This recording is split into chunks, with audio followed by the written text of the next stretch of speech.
इस कहानी में हम एक ऐसे आइलैंड को देखेंगे जहाँ सिर्फ लड़कियाँ रहती हैं। ये आइलैंड किन्हीं आम लड़कियों का नहीं होता। इन आइलैंड पर रहने वाली लड़कियों के पास वॉरियर वाली ताकतें होती हैं। फिर एक दिन इस आइलैंड पर एक ऐसी लड़की पैदा होती है जिसके पास भगवान की शक्तियाँ हैं। वो इतनी पावरफुल है कि एक ही झटके में 1000 सैनिकों को ढेर कर सकती है, लेकिन उसे अभी तक अपनी शक्तियों के बारे में पता नहीं चला है। स्टार्टिंग में हमें एक आइलैंड को दिखाया जाता है। इस आइलैंड पर सिर्फ लड़कियाँ रहती है। इस आइलैंड की एक खास बात है, ये आम दुनिया से छुपा हुआ है, इसे कोई भी देख नहीं सकता। इस आइलैंड की सभी लड़कियां बहुत ही खतरनाक वॉरियर होती हैं। इस आइलैंड पर हमें एक छोटी बच्ची डायना को दिखाया जाता है। वो भी बड़े होकर एक वॉरियर बनना चाहती थी। तभी हमें डायना की मदर हिप्पोलिटा को दिखाया जाता है। ये इस आइलैंड की क्वीन होती है। डायना की मदर नहीं चाहती थी कि वो बड़े होकर एक वॉरियर बने, इसीलिए वो डायना को हमेशा लड़ाइयों से अलग रखा करती थी। एक रात डायना की मदर हिप्पोलिटा उसे अपने इतिहास के बारे में बताती है। डायना की मदर बताती है, पहले सभी देवता धरती पर ही रहा करते थे। उन सभी देवताओं के राजा थे ज्यूस। ज्यूस ने ही इंसानों को बनाया था। कई सालों तक देवता और इंसान धरती पर साथ ही रहा करते थे,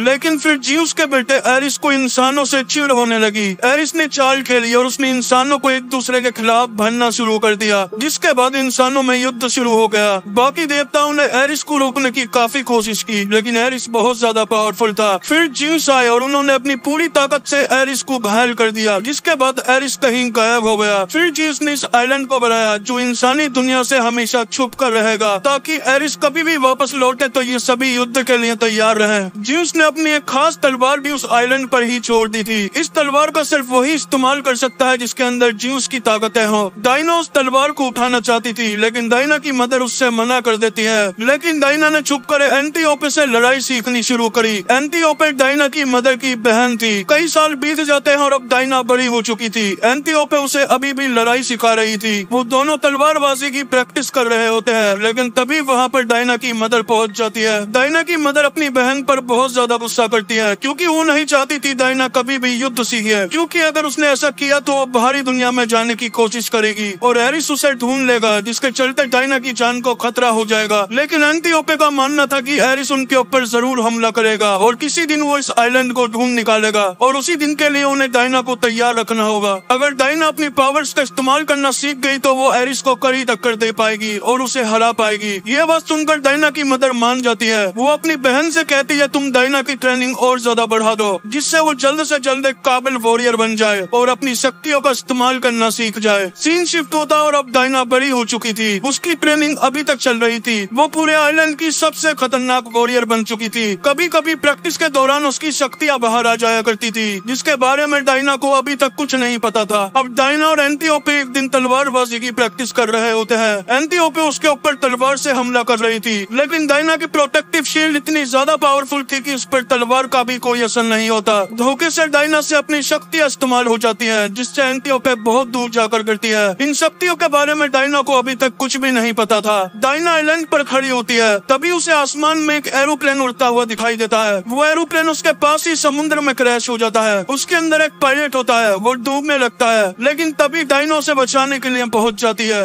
वो उसे बचाकर अपने आइलैंड पर ले आती है। डायना उसे देखकर काफी ज्यादा चौंक जाती है, क्योंकि आज से पहले उसने कभी किसी लड़के को नहीं देखा था। वो लड़का डायना को अपना नाम स्टीव बताता है। स्टीव बताता है उसके पीछे जर्मनी के सैनिक पड़े हुए हैं और वो जल्दी ही उसका पीछा करते हुए यहाँ तक पहुँच जाएंगे। दूसरी साइड हमें जर्मनी के काफी सारे जहाज को दिखाया जाता है। उन लोगों को स्टीव के प्लेन के टुकड़े मिल जाते हैं। अब जर्मनी के सैनिकों को स्टीव भी दिख जाता है। वो सभी उस आइलैंड की तरफ बढ़ने लगते हैं। इतने सदियों से छुपा हुआ आइलैंड अब सभी के सामने आ चुका था। आइलैंड की सभी लड़कियों को पता चल चुका था कि उनके ऊपर हमला हो चुका है। वो सभी अपने तीर लेकर तैयार हो जाती है। जर्मन सैनिक उनके ऊपर हमला कर देते हैं। उस आइलैंड की लड़कियां इतनी ज्यादा ट्रेन थी कि वो अपने सामने किसी भी सैनिक को नहीं टिकने दे रही थी, जबकि उनके पास सिर्फ तीर और तलवार ही थी। वो सभी जर्मनी सैनिक को खत्म ही करने वाली होती है, लेकिन तभी डायना के ऊपर एक सैनिक गोली चला देता है। लेकिन तभी उसकी आंट एंटीओपे ये देख लेती है और वो गोली के आगे आ जाती है, जिसके चलते डायना तो बच जाती है, लेकिन एंटीओपे मर चुकी थी। अब सारे जर्मन सैनिक मर चुके थे।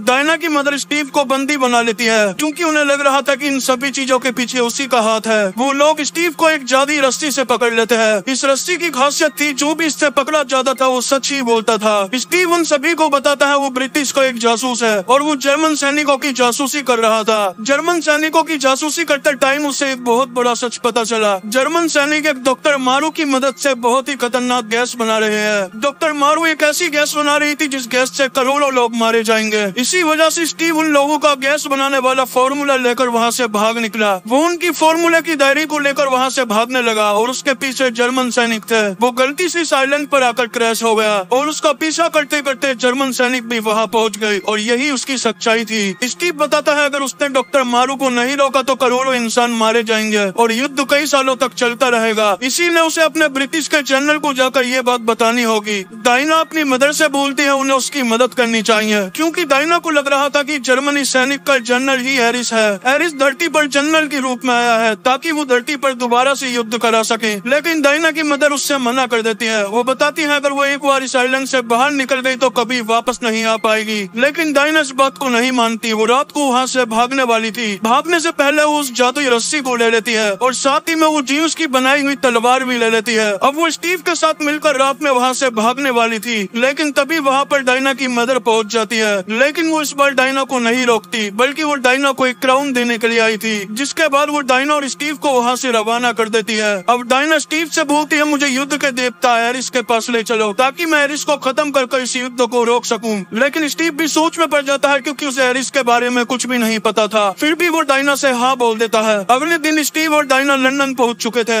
अब स्टीव डायना को अपने जनरल से मिलाने के लिए ले जाता है। स्टीव अपने जनरल को वो डायरी दे देता है जिसके अंदर उस गैस का फॉर्मूला लिखा हुआ था, लेकिन उस डायरी के अंदर अलग ही भाषा में लिखा हुआ था। उस भाषा को वहाँ कोई भी नहीं पढ़ सकता था। लेकिन फिर डायना उस डायरी को देख लेती है। डायना को उस डायरी के अंदर लिखी हुई सारी बातें समझ आ रही थी। दरअसल में डायना के अंदर ये पावर कुदरती थी, उसे दुनिया की सारी भाषाएं आती थी। डायना उस डायरी के अंदर लिखा हुआ फॉर्मूला वहाँ सभी को बता देती है। स्टीव अपने जनरल से बोलता है कि वो कुछ साथियों को लेकर उस अड्डे को ब्लास्ट कर देगा ताकि जहाँ गैस बन रही है वो जगह ही ब्लास्ट हो जाए, जिससे जर्मन सैनिक गैस नहीं बना पाएंगे। लेकिन स्टीव के जनरल इस बात के लिए उससे मना कर देते हैं। ये बात सुनकर डायना को बहुत ज्यादा गुस्सा आता है। वो वहाँ लड़ाई करने वाली होती है, लेकिन तभी स्टीव उसे पकड़कर बाहर ले आता है। अब स्टीव और डायना प्लान बनाते हैं कि वो दोनों अपने साथ कुछ साथियों को लेकर वहाँ जाएंगे। स्टीव अपने दोस्तों के पास जाता है। उसके दोनों दोस्त काफी भरोसेमंद थे। वो उनके साथ बेल्जियम के लिए निकल जाता है ताकि वो जर्मन सैनिकों से लड़ सके। बेल्जियम पहुँचते ही वहाँ उन्हें काफी सैनिक घायल दिखते हैं। ये देखकर डायना चाहती कि जंग को जल्द से जल्द रोका जाए, वरना ऐसे ही मासूम लोग मरते रहेंगे। दूसरी तरफ हमें जर्मनी के जनरल को दिखाया जाता है। जनरल डॉक्टर मारू के पास जाते हैं। उन्होंने डॉक्टर मारू को एक स्पेशल चीज बनाने के लिए बोला था और डॉक्टर मारू ने वो बना भी ली थी। दरअसल में ये एक ऐसी गैस थी जिसे सूंघने के बाद कोई भी इंसान के अंदर ताकतें आ जाएंगी। डॉक्टर मारू उस गैस को जनरल को देती है। उस गैस को सूंघते ही जनरल के अंदर पावर्स आ जाती है। उसके अंदर इतनी ताकतें आ चुकी थी वो मुट्ठी बंद कर एक बंदूक को तोड़ देता है। डॉक्टर मारू जनरल को बताती है कि उन्होंने उस गैस को भी बना लिया है जिससे काफी सारे इंसानों को मारा जा सकता है। यानी स्टीव के फॉर्मूला चुराने के बाद भी डॉक्टर मारू ने उस गैस को बना लिया था। दूसरी साइड डायना और स्टीव युद्ध की जगह पहुंच जाते हैं। जर्मन सैनिकों ने वहाँ एक गांव को अपने कब्जे में ले रखा था। डायना चाहती थी वो उस गांव को आजाद कर देगी, लेकिन स्टीव उससे मना कर देता है क्योंकि उस जगह से बाहर निकलते ही जर्मन सैनिकों ने मार डालेंगे। लेकिन डायना स्टीव की कोई बात नहीं सुनती। वो अपने स्पेशल आर्मर पहन लेती है और अकेले ही जर्मन सैनिकों की तरफ बढ़ने लगती है। जर्मन सैनिक उसके ऊपर गोलियों की बारिश कर देते हैं, लेकिन उसके पास इतनी ज्यादा स्किल थी कि उसके एक भी गोली टच नहीं होती। उसके स्पेशल आर्मर में इतनी पावर थी कि उसके ऊपर गोलियों का भी कोई असर नहीं होता। वो अपने हाथों को ढाल की तरह इस्तेमाल करती है और उनसे गोलियां रोक रही थी। डायना भागकर जर्मन सैनिकों के अड्डे पर पहुंच जाती है। उसके पीछे पीछे स्टीव और उसके दोस्त भी पहुंच जाते हैं। अब डायना जर्मन सैनिकों को बड़ी ही आसानी से मार रही थी क्योंकि उसे पता नहीं था उसके अंदर स्पेशल पावर्स भी है। वो एक जंप में ही बहुत ऊंचा कूद जाती थी। वो सोई जर्मन सैनिकों को अकेले ही ढेर कर देती है। अब डायना ने उस विलेज को जर्मन सैनिकों से आजाद कर दिया था। गांव वाले इस चीज से काफी ज्यादा खुश होते हैं। वो डायना, स्टीव और उसके दोस्तों की एक फोटो खींचते हैं। रात को उस गांव के अंदर खुशी का माहौल था। यहाँ हम देख सकते हैं डायना और स्टीव भी करीब आ रहे थे। वो दोनों भी एक दूसरे को पसंद करने लगे थे। अगले दिन डायना, स्टीव और उनकी टीम एक महल के बाहर पहुँचती है। इस महल के अंदर जर्मनी का जनरल आने वाला था। स्टीव चालाकी दिखाता है। वो जर्मन सैनिकों के कपड़े पहनकर उस महल के अंदर घुस जाता है। स्टीव डॉक्टर मारू के पास जाता है। वो डॉक्टर मारू को बातों में रिझाने लगता है। वो बातों बातों में डॉक्टर मारू से उस गैस की लोकेशन पूछना चाहता था, लेकिन डॉक्टर मारू उसकी किसी बात का जवाब नहीं देती और वो वहाँ से चली जाती है। तभी महल के अंदर डायना भी घुस चुकी थी। वो चुपके से जर्मनी के जनरल पर हमला कर उसे मार देना चाहती थी, लेकिन तभी स्टीव आकर उसे रोक लेता है। अब उस महल के अंदर से जर्मन सैनिक उस गैस को उस गाँव की तरफ छोड़ देते हैं जिस गाँव को डायना और स्टीव ने आजाद किया था। डायना को जब ये बात पता चलती है वो भागकर उस गांव में पहुंचती है। लेकिन तब तक बहुत देर हो चुकी थी। उस गैस को सूंघने वाले सभी इंसान मर चुके थे, लेकिन उस गैस का डायना के ऊपर कोई भी असर नहीं था। डायना को इस बात से बहुत ज्यादा गुस्सा आता है। वो स्टीव पर बहुत गुस्सा करती है क्योंकि वो जनरल को वही मारने वाली थी, लेकिन स्टीव ने उसे रोक लिया था। अब वो स्टीव से गुस्सा होकर अकेले ही वहाँ से निकल जाती है और डायना जर्मन सैनिकों के अड्डे पर पहुँच जाती है। वो वहाँ जर्मन सैनिकों को मारने लगती है। उसके लिए जर्मन सैनिकों को मारना चुटकियों का खेल था। वो जर्मनी के जनरल के रूम में पहुँच जाती है, लेकिन तभी जनरल उस गैस को सूंघ लेता है, जिससे उसके अंदर काफी सारी पावर्स आ जाती है। वो डायना को टक्कर देने लगता है, लेकिन डायना जनरल से काफी ज्यादा पावरफुल थी। वो जनरल के सीने में जीउस की बनाई हुई तलवार घुसा देती है और जनरल मर जाता है। डायना चैन की सांस लेती है क्योंकि उसे लग रहा था उसने एरिस को मार दिया है। तभी स्टीव वहाँ पहुँच जाता है। स्टीव डायना से बताता है जर्मन सैनिक सारी गैस लेकर एक प्लेन के अंदर जा रहे हैं। वो उस गैस को दुनिया के ऊपर छोड़ने वाले हैं और इस चीज को रोकने के लिए उसे डायना की मदद चाहिए। लेकिन डायना उससे बोलती है कि उसने जीउस के बेटे एरिस को मार डाला है और उसके हिसाब से युद्ध को खत्म हो जाना चाहिए था। लेकिन स्टीव उसे समझाता है किसी एक इंसान के मरने से ये युद्ध खत्म नहीं होगा। इस युद्ध को खत्म करने के लिए उसे उन सारी गैस को तबाह करना होगा। लेकिन डायना को लग रहा था कि स्टीव उसका फायदा उठाना चाह रहा है, क्योंकि उसे तो सिर्फ वही बातें पता थी जो उसकी माँ ने उसे बताई थी। उसके हिसाब से एरिस को मारते ही ये युद्ध खत्म हो जाना चाहिए था। डायना स्टीव की कोई बात नहीं सुनती, इसीलिए स्टीव उस गैस को खत्म करने के लिए अकेला ही निकल जाता है। डायना वहाँ खड़ी होकर काफी ज्यादा सोच में थी, लेकिन तभी वहाँ पर स्टीव के कमांडर पहुँच जाते हैं। वैसे तो उसे जर्मनी के खिलाफ लड़ना चाहिए था, लेकिन फिर भी वो जर्मनी का साथ दे रहा था। डायना को समझ आता है वो और कोई नहीं बल्कि एरिस ही है। डायना जीउस की बनाई हुई तलवार से उसके ऊपर हमला करती है, लेकिन वो उस तलवार को एक ही हाथ से तबाह कर देता है। एरिस उसे बताता है इस तलवार को जीउस ने नहीं बनाया था, बल्कि जीउस ने डायना को बनाया था और डायना के अंदर जीउस ने अपनी शक्तियाँ डाली थी,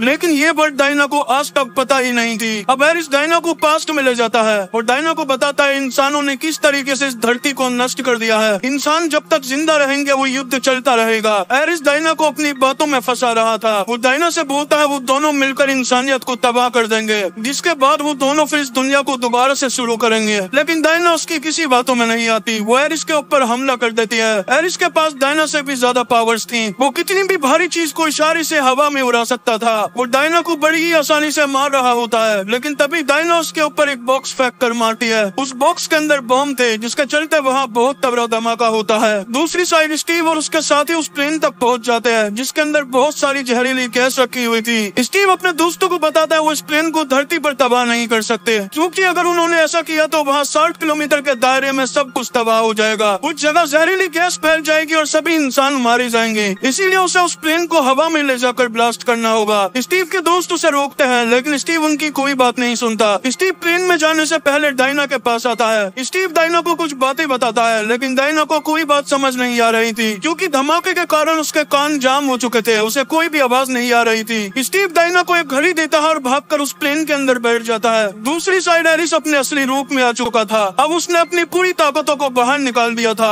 वो डायना को लोहे के टुकड़ों में बंद कर देता है। तभी डायना आसमान की तरफ देखती है, जहाँ स्टीव उस प्लेन को लेकर हवा में उड़ चुका था। वो उस प्लेन को हवा में ही ब्लास्ट कर देता है। स्टीव भी इस ब्लास्ट के अंदर मर चुका था। ये देखकर डायना को बहुत ज्यादा गुस्सा आता है। उसके अंदर से पावर्स बाहर निकलने लगती है। वो उन सारी लोहे की चीजों को तोड़ डालती है। अब डायना भी अपने असली रूप में आ चुकी थी। उसकी सारी पावर्स बाहर आ चुकी थी। डायना के अंदर एक सुपर पावर आ जाती है। वो बहुत ही तेज स्पीड से भागने लगती है। वो कुछ ही सेकंडों के अंदर कई सौ जर्मन सैनिकों को ढेर कर देती है। लेकिन तभी एरिस आसमान से बिजली की पावर से उसे मारने की कोशिश करता है, लेकिन डायना उस बिजली को अपने हाथों के कवच में ले लेती है। फिर वो एरिस की बिजली से ही उसके ऊपर हमला कर देती है। इतनी जोरदार पावर लगाने के बाद डायना ने एरिस को मार डाला था। अब आखिरकार युद्ध रुक चुका था। अब डायना नॉर्मल कपड़े पहनकर लंदन में ही रहना शुरू कर देती है। कई साल बीत जाते हैं और डायना उसी तस्वीर को देख रही होती है। उस तस्वीर में उसके साथ स्टीव भी था और इस बात को कई साल हो चुके थे। और इस तस्वीर को उसके पास ब्रूस वेन ने भेजा था, यानी कि बैटमैन ने।